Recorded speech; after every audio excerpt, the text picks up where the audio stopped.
You might not have heard of Mark Brooks, a Marvel artist who really spends a lot of his time online just harassing people from Comicsgate, harassing people on the right, like Eric July, like that Star Wars girl, he did me a couple months ago. And the guy's just an unhinged lunatic. He actually threatened to have Ripa colorist Gabe El Taib taken in by Comic Con security. He said he called the cops on Gabe because Gabe was walking around Comic Con taking selfies. I'm dead serious. This guy's woo.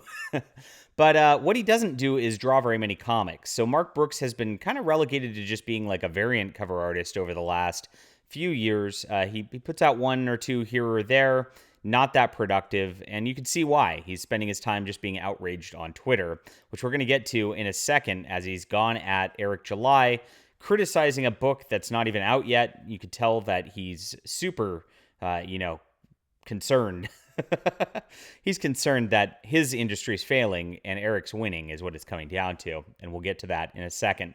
My name is John Delarose. I'm a #1 best-selling author. I'm an award-winning comic creator. Mark Brooks attacked my book, Overmind, about 2 months ago. He said the art was terrible, that I'm just selling books based on outrage. But honestly, everybody's read this book, and I've gotten multiple comments saying this is the best crowdfunded book they've ever read.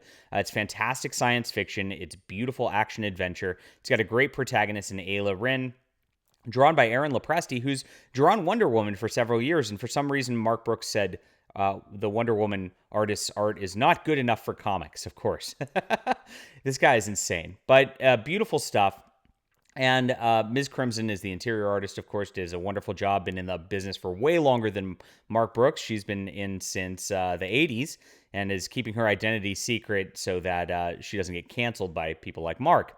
It's a clout thing with these guys in the industry, and this is what they do to everybody every single time. If you're being a success in comics without their permission, they're mad about it because they thought they had their little fiefdom set up, and they were wrong because comic readers now are saying, you know what, we're done with these losers. We're going to where people are making great comics again, and we're going to check out books from Comicsgate, from EVS, from JDA, from RIPA. This is what we're going to do. So please, that link's in the description below. If you've not seen it yet, please come in on this. We're going to be shipping these at the end of September, just like RIPA's doing with ISOM. It'll be fun stuff. I'm excited for all these great books to be coming out, guys. It's going to be a good time at the end of 2022 here. All right, here we are, Mark Brooks. So this is actual fandom, or fandom actual, or whatever. It used to be called Forced Adversity. And this guy spends his days always attacking EVS, RIPA, Comicsgate, etc. And this is kind of his deal. So Mark Brooks decides to chime in on this, and here it is.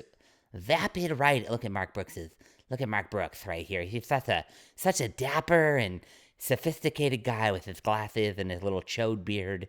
Yes. Okay. Vapid writing, uninspired art, and has been creators that haven't improved their craft in over a decade. By the way, Gabe's not that old as a colorist who's working for Ripa's book here. So I don't understand where Mark's getting that. He was literally just on Superman, Son of Kal-El. Gabe's one of the best in the business on colors, and Mark knows this. He's just spouting words just because he's so bitter, because he would never be able to sell 40,000 copies of a Mark Brooks book if you put it on Twitter. Never. Or on Kickstarter or whatever. Never in a million years would he be able to do it. And he knows it. He knows that's the case. And he's so upset. What else do they have to sell their books other than a made-up culture war that doesn't actually exist? It doesn't actually exist. Yeah, that's really funny. In the fact that, like, Marvel and DC have a literal blacklist of Comicsgate creators that they put forth in 2018. I'm on that list. Ethan Van Sciver's on that list. And it does exist. And all of these people would never hire real talent anymore. That's what they're doing. They're just dumbing down the industry all the way around to the point where they just make this crap where they just throw these like little woke rants into everything, and then they expect you to pay for it just because it has the brand name on it. Nobody cares about them anymore, and they're killing and sinking their own brands to the tune of the fact that they had to cancel a Batgirl movie. Oh my gosh, put millions and millions into that, and they're canceling it all because they know that it's just going to sink the brand at this point. Mark Brooks is part of that, and this is what he does. He just goes around and harasses people on Twitter. So here's one. Here's one for Twitter. Here, look at this. Mark Brooks is making fun of pronouns. Oh my gosh, cancel Mark Brooks. So here we are, and somebody asked, "What are their pronouns?" And he says F/U. That is just insensitive to the trans community, Mark Brooks. I mean, you really should be fired from Marvel, just like Ethan Van Sciver was fired from DC. Never allowed to work again. That's what your people do to the right wing when we just obviously state that a man is a man and a woman is a woman, and you can't be both. It's not that hard to do biology. It really isn't. Supreme Court Justice, hello. And this is unfortunately like where they're at these days. They're just sick people, and that's all they do is just harass people on Twitter. It goes further. He was harassing that Star Wars girl, a wonderful woman who is bright, who is a great commentator on YouTube also, and happens to be very pretty. And so she sells a lot of cosplay calendars. So here it is. And she's going off on Mark Brooks attacking the Comicsgate artist here, Eric July, because of course she's defending her friend. And she says, "Oh, the Tracer's complaining about your comics art. That's gold." So Mark Brooks says, "Comic Sans." So on her calendar, she has a font, at least in the preview images, that looks similar to Comic Sans. And of course, people are buying the calendar for the cosplay, dude. And she did a great job at the cosplay. He can't talk about that, of course, because he knows better. So he just picks at minutia, because that's what Mark Brooks does against everybody on our side. It's really sick.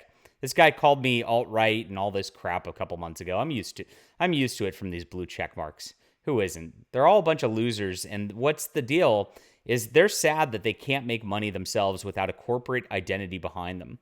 They're sad that they can't make any money. If it didn't say X-Men on it, Mark Brooks wouldn't sell. And he knows it. And so he knows that people like Eric, people like me are coming out there, and we are changing the industry. We're selling it all based on ourselves. There's no Disney. There's no marketing budget. It's all just word of mouth of customers and the books. And gosh, that drives him crazy at the end of the day. It's big L for him. Spending his time on Twitter doing this, what a loser. That's all I got to say. Leave a comment down below with what you think about this. Hit that like and subscribe button, everybody. And we'll be back soon. Don't forget to check out Overmind again. Another book that was trashed by Mark Brooks, so you know it's quality. I'll see you soon.